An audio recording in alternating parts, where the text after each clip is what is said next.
The officer examined the papers without looking up. "Strange weather tonight," he said slowly. "People see all sorts of things on nights like this." John swallowed hard. "What do you mean?" The officer handed back the documents, leaning closer to the window. His breath fogged the glass. "You said you picked her up a few miles back?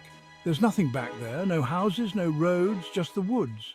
A shiver ran down John's spine. "She was on the road," he insisted, glancing at Emily.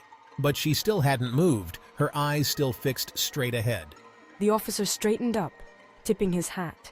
"I'd advise you to keep driving and not stop for anything or anyone until you reach the next town," he said, his voice carrying an edge of warning.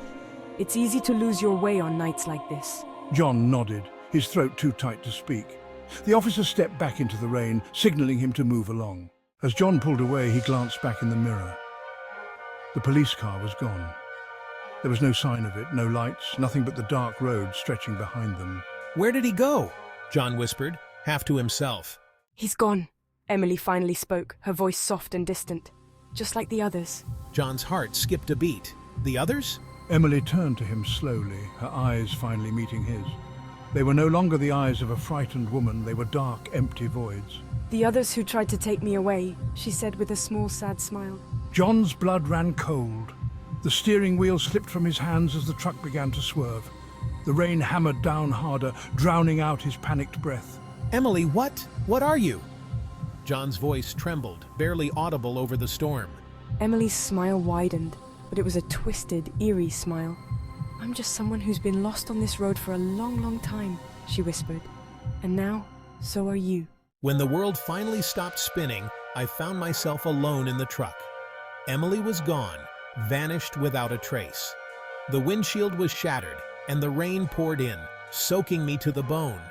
I could hear nothing but the sound of the storm, and in the distance the faint echo of a woman's laughter carried on the wind.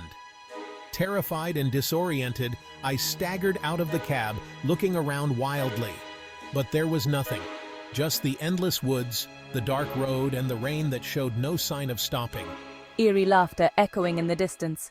And then, through the sheets of rain, I saw it. A figure in a police uniform, standing at the edge of the woods, watching me.